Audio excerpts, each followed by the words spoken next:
The sudden chime of the doorbell cut through the quiet of my apartment, dragging me out of the soft flicker of the TV's glow. I glanced over at the clock, 11 o'clock at night. Who the hell would show up this late?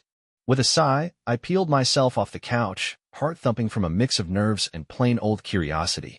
When I pulled open the door, there she was, Zoe. Pale as a ghost, eyes swollen and red like she'd been crying for hours. For a split second, everything around me just stopped. I hadn't laid eyes on her in over 2 years, yet the moment I saw her standing there, it all came rushing back. The good, the bad, and everything in between. My stomach tightened, memories of that night hitting me like a punch to the gut. What do you want? I asked, my voice colder than I meant. But honestly, the weight of everything we'd been through just hit me all at once. She paused, then stepped past me like she already knew I'd let her in. Her face said it all, regret, guilt, maybe even a little hope. I need to talk, she whispered, her voice trembling like she wasn't even sure she should be there. I shut the door behind her, and the sound of the latch clicking felt more final than it should have. She sat right on the edge of the couch, and my thoughts drifted straight back to the night everything fell apart. It had started off like any other evening. I'd just gotten home from work, ready to kick back and relax. But when I walked in, there she was, dressed in a way that stopped me in my tracks. Not because it looked good, but because it lit a fire in my chest I couldn't ignore. Zoe, where are you going? I asked, trying to keep my voice even, though I was already wound up. She didn't even glance up from her phone. To a party. With Nolan. Just hearing that name made my blood boil. Nolan. The guy I'd warned her about, the one I couldn't trust. You already know how I feel about him, I said. This isn't just some harmless get-together, and you know it. She rolled her eyes like I was being dramatic. It's just a party. You're blowing it out of proportion. My chest tightened. I felt like I was slipping, like everything we built was hanging by a thread. If you walk out that door tonight, don't bother coming back. I mean it. This is your line in the sand. But she didn't even hesitate. She just walked out, leaving me standing there like a fool. It felt like someone drove a knife right into my heart. Later that night, the phone rang. The sound sliced through the silence in my apartment like a blade. It was Anna, Zoe's best friend, if you could call her that. Hey, Mark. She laughed, that smug tone in her voice. Your girl's out with a real man tonight. My stomach dropped. Where is she? I barked, my voice sharp with panic. Listen closely, she said, and the line filled with background noise, music, laughter, people partying. Then I heard it. Zoe's voice, mixed in with all the chaos. Her laughter, her moans, it all blurred together in a sickening haze of betrayal. I couldn't take it anymore. I grabbed a bag, drained our joint bank accounts, quit my job on the spot, and drove off into the night without looking back. As the miles rolled by, my headlights cutting through the dark, I could feel it settling in, what I'd done, what I'd lost. I thought about the dreams we once shared, the plans we laid out together. All gone. But mixed with that sorrow was something else, relief. A weird, hollow kind of freedom. 2 years passed. I figured I'd buried all of it, the heartbreak, the rage, the betrayal. I'd found myself a quiet little place in Vernal, Utah. The mountains were high, the air was clean, and for the first time in a long while, I thought I could breathe again. But even out there, she was still with me. Not physically, but like a ghost I couldn't shake. And now, out of nowhere, she was standing in front of me again. How the hell did you find me? I asked, trying to keep my voice steady. A private investigator, she said softly, eyes locked on mine. I've been trying to track you down for months. Please, just hear me out. Her eyes welled up as she started explaining what happened. That night at Anna's party, how she'd been drugged, how she hadn't realized what was happening until it was too late. I thought it was you, she said, voice cracking. I didn't want that. I never meant to hurt you. I wanted to feel sorry for her. I really did. But all I could feel was the bitterness I'd carried for so long. You think that makes it okay? I said, my voice low. You chose to go. You ignored everything I said. She opened her mouth to speak, but I raised a hand to stop her. You walked away. You picked them over me. And I don't even know who you were anymore. The air between us was thick with everything we hadn't said. She looked down, twisting her fingers in her lap like she was trying to hold herself together. I could see her hands trembling. But no matter how much regret she showed, the anger in me just wouldn't let go. Mark, she said, barely louder than a whisper. I was scared. I didn't know what else to do. Scared. I snapped. You think fear excuses all of this? I warned you. And you still put yourself in that position. She met my eyes again, tears brimming. I thought I was doing something for me for once. Just having a little fun. I didn't think it would cost me everything. Did it ever cross your mind that your actions have consequences? I asked. You walked out that door and never looked back. Her whole body slumped like my words physically knocked the air out of her. I know, she whispered. I know I messed up. I was naive. Anna said it'd be just a party, and I... Her voice trailed off as her expression twisted with regret. And right then, I saw it all again.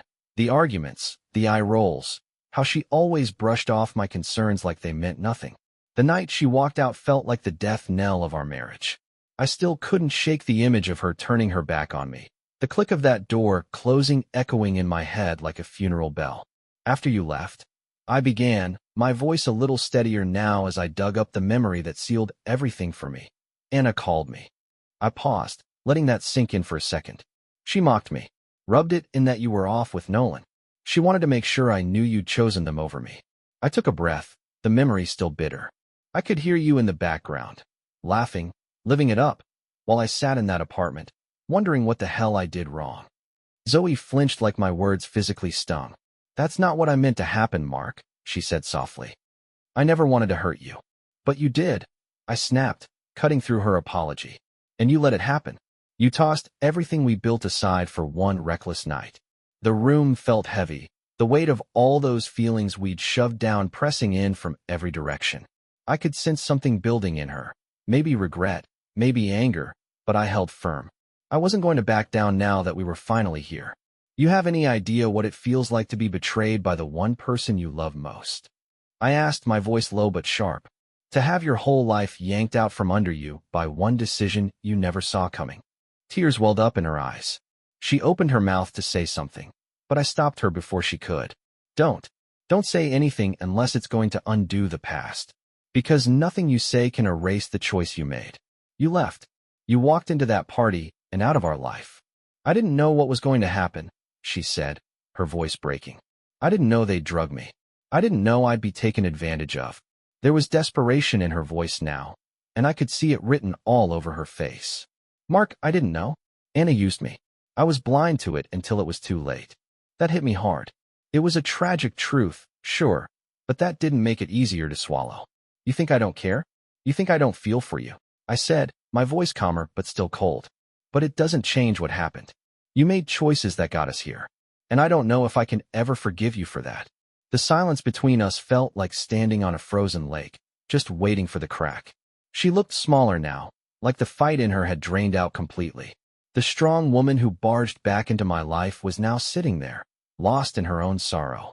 I sued Anna and Nolan, she said in a quiet, shaking voice. And I won. That's how I had the money to find you. She looked up at me, eyes full of some twisted kind of hope. I thought maybe if I could explain it all, we could start fresh. Her words dropped like dead weight between us. You really think a lawsuit fixes this? I asked, shaking my head. That getting justice in court undoes the damage you did to us. A tear slid down her cheek, and she swiped it away fast, like showing her pain would make it worse. I want to fix this. I want you to see how sorry I am. Sorry doesn't cut it, I said, letting the bitterness I'd buried bubble to the surface. You crushed the trust one had in you. You chose some thrill over our entire life together. I watched her wrestle with the reality of what I was saying, and for the first time, I saw how deep her regret ran. It didn't change my mind, but it stirred something inside me, a faint spark of the love I'd once had. Zoe, I said, my voice softening just a little, you need to understand something real clear. The moment you walked out that door, you broke my heart. And I get that what happened to you afterward was awful. But none of it would have happened if you hadn't made that first choice. She took in a shaky breath, her body practically sinking under the weight of my words. Mark, please, she said, her voice raw.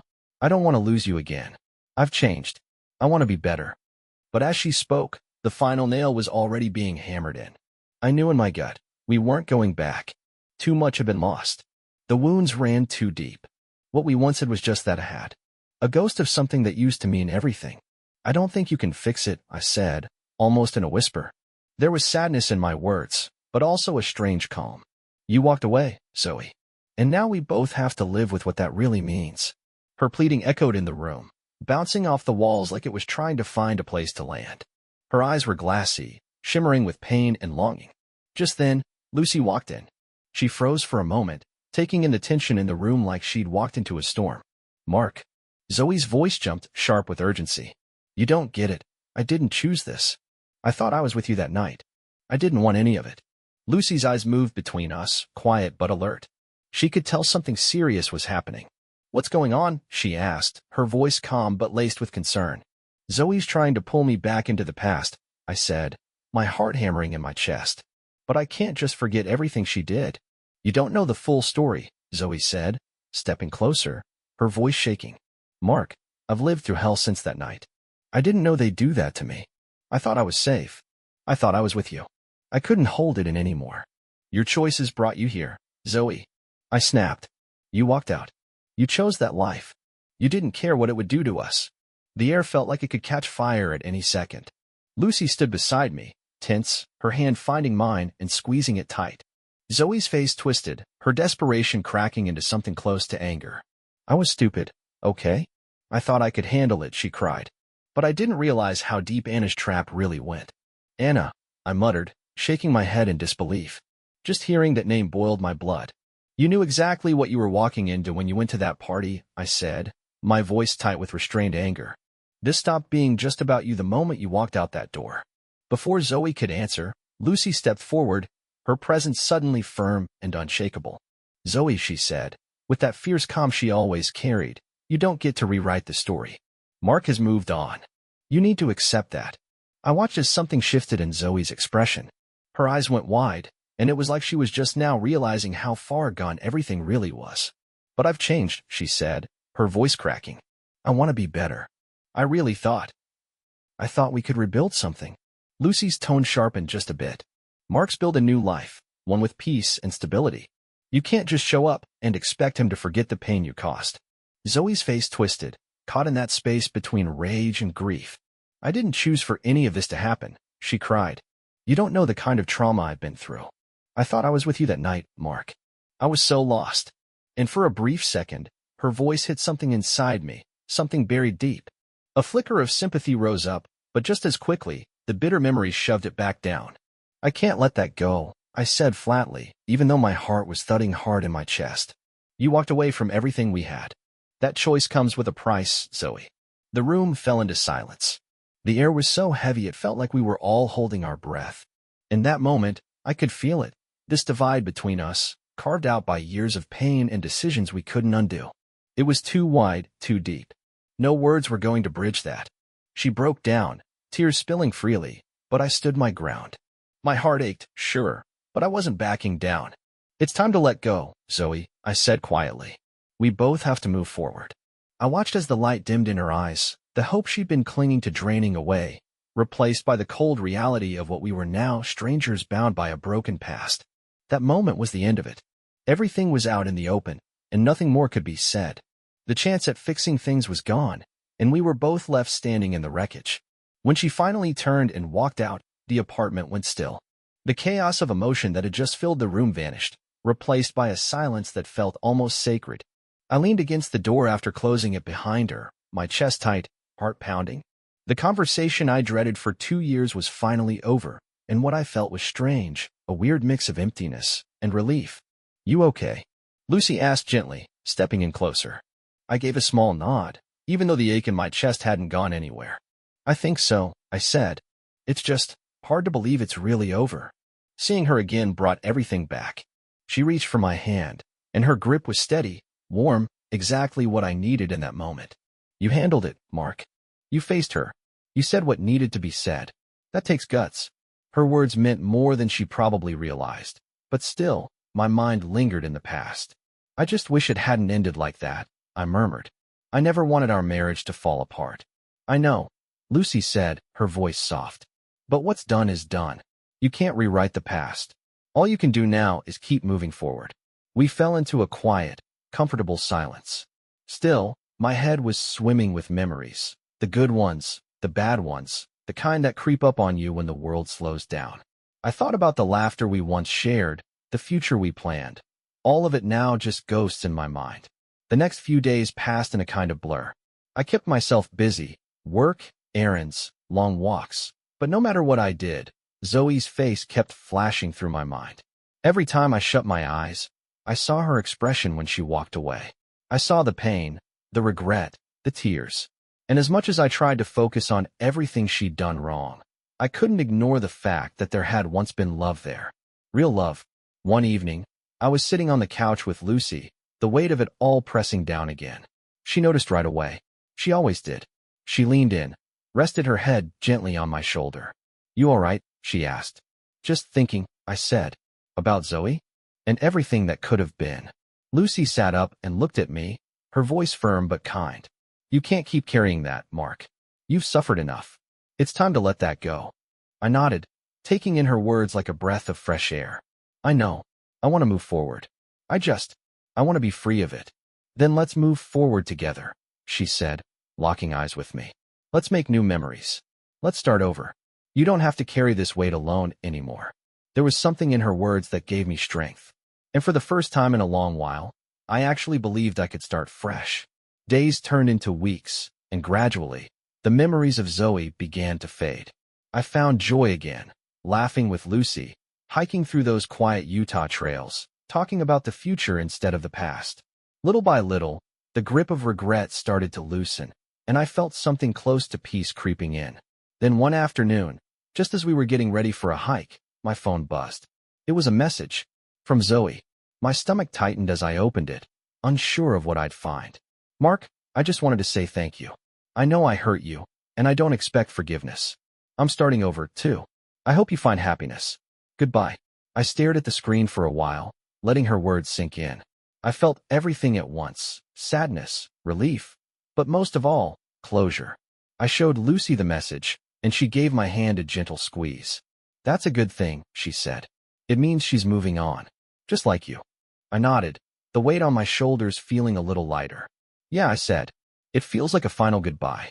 And with that, I felt something shift inside me. The past no longer held me hostage.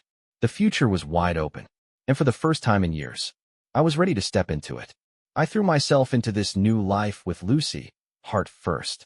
We explored the beauty all around us, soaking in the mountain air and each other's company. We laughed hard, talked about our fears, and made memories that felt real, unspoiled by the past. One evening, we sat out under the stars, the sky stretched wide above us. Lucy turned to me, her eyes soft in the starlight. "You've come a long way, Mark. I'm proud of you." I smiled, feeling a warmth rise in my chest. "Thanks," I said, "but I wouldn't have made it this far without you." "Let's keep moving forward together," she said, reaching for my hand. "No more looking back." I gave her a nod, feeling a calm I hadn't known in years settle over me. I was finally ready to let it all go, every regret, every ghost.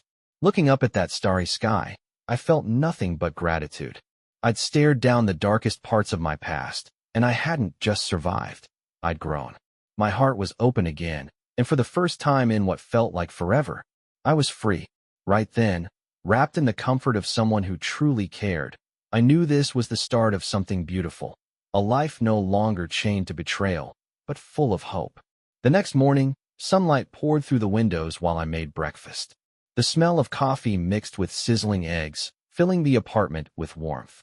Lucy hummed a soft tune as she moved around the kitchen, her presence light and full of life. It was a Saturday like any other, but it felt different. There was something in the air, a quiet excitement buzzing just beneath the surface. "You ready for our hike?" she asked, her eyes dancing. "The weather's perfect, and I packed us a picnic." "Absolutely," I said, handing her a cup of coffee. It's been a while since we had a day just for us. As we finished breakfast, a deep peace washed over me. Thoughts of Zoe didn't haunt me like they used to. That space was now filled by Lucy, by connection, laughter, and something real. We headed out into the Utah sunshine, the mountains rising up around us like old friends.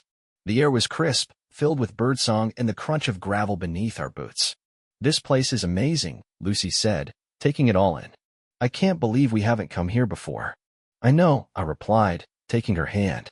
"It's breathtaking. I'm glad we're seeing it together." We hiked deeper into the wilderness, our laughter bouncing through the trees. With every step, I felt our bond strengthen, rooted in trust, not shadows. When we reached a clearing, the view stopped us in our tracks. Mountains stretched as far as the eye could see, the valleys below glowing in the afternoon light. "This is it," Lucy said, spreading out the blanket. "Perfect picnic spot." We sat down and shared sandwiches and fruit, trading stories and soaking up the stillness. And in the quiet, I found myself thinking back, not out of sadness, but reflection. I had faced heartbreak. I'd looked the past in the eye and chosen to move on. I'd learned what it meant to love again. "Mark," Lucy said gently, breaking through my thoughts. "Can we talk about something?" My heart beat a little faster. "Of course. What's on your mind?" She paused, her eyes searching mine. "I want us to keep building this life. You mean the world to me, and I see a future with you." Emotion welled up in my chest, hope, gratitude, love. "I feel the same, Lucy. You've helped me heal in ways I didn't think were even possible."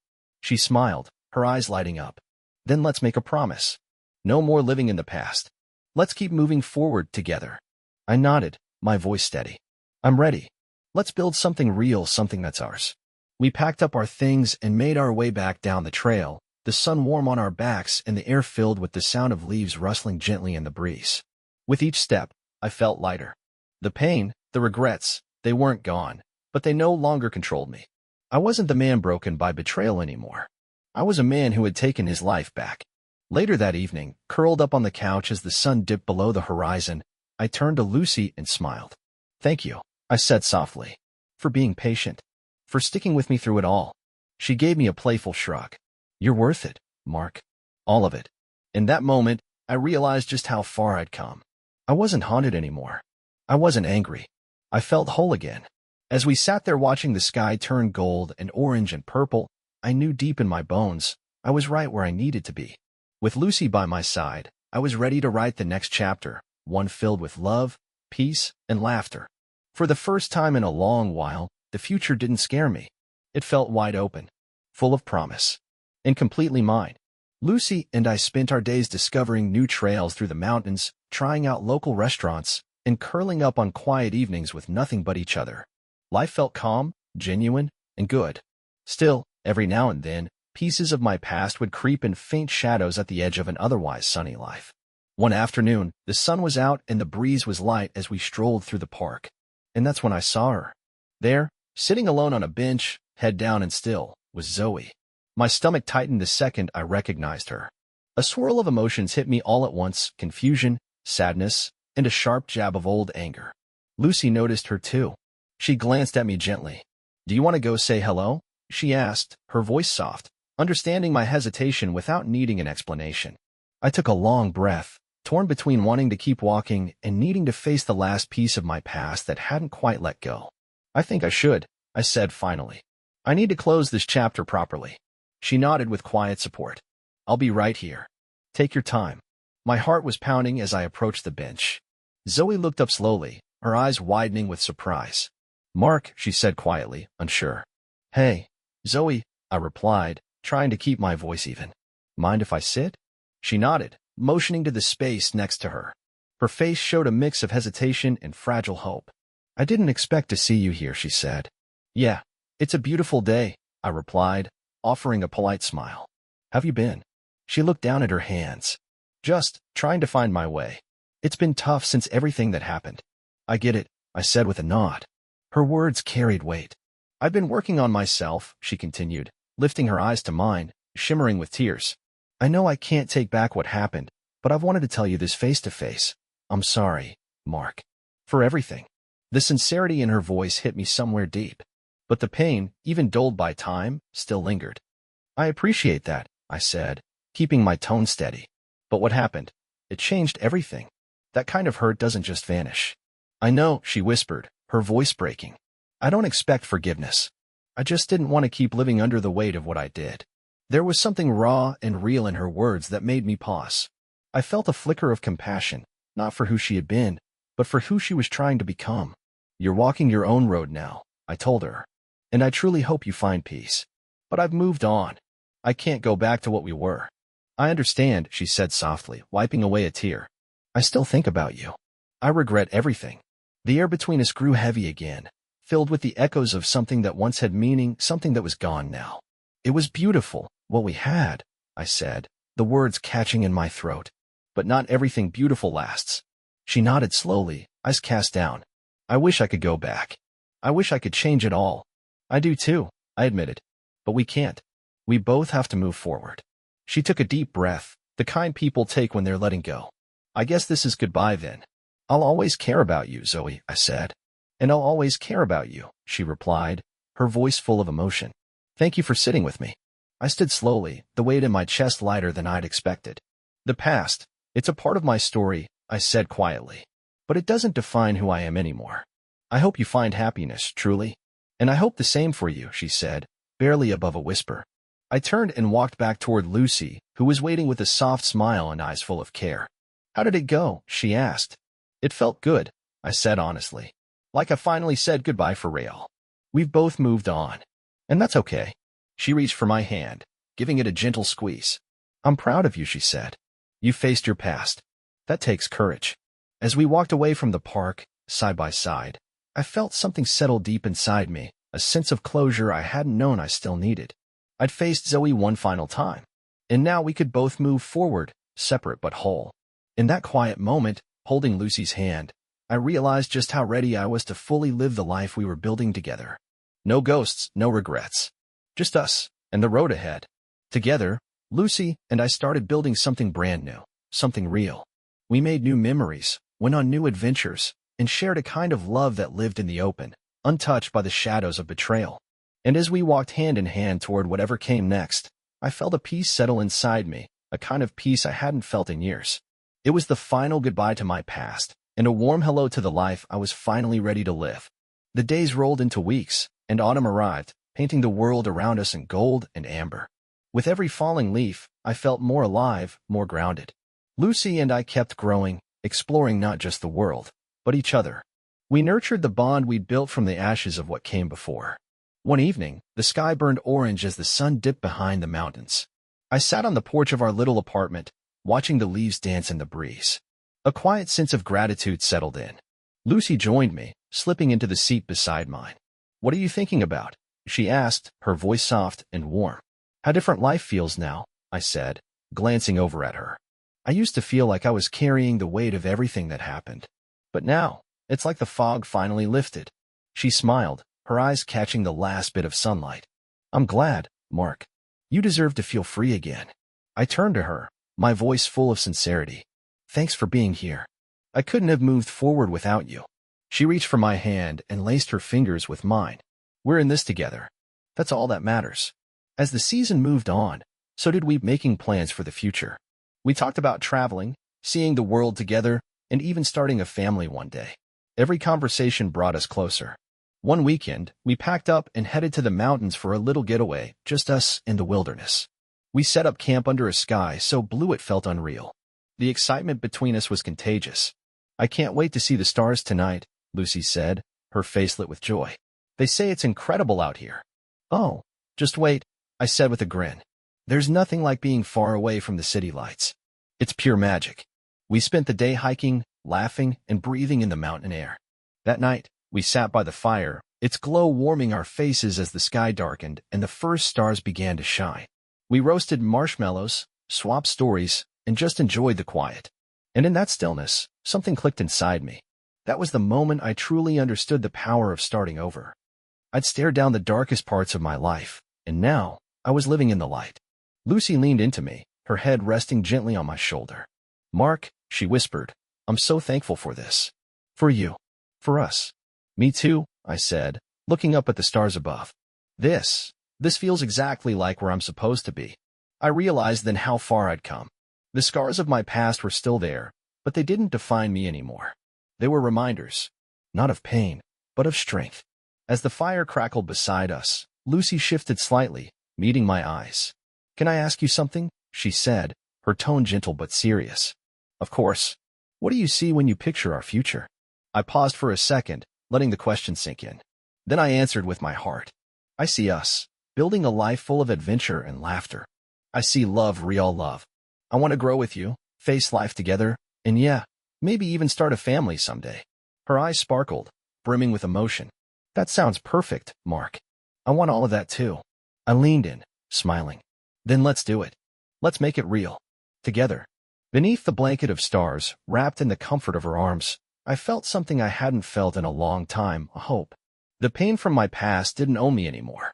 I built something new, something stronger. With Lucy by my side, the road ahead didn't scare me. It inspired me. The shadows were gone, and in their place stood a future full of light. As the fire burned low and the night wrapped around us, I knew deep down this was just the beginning. A new chapter. One filled with love, adventure, and the quiet promise of brighter days.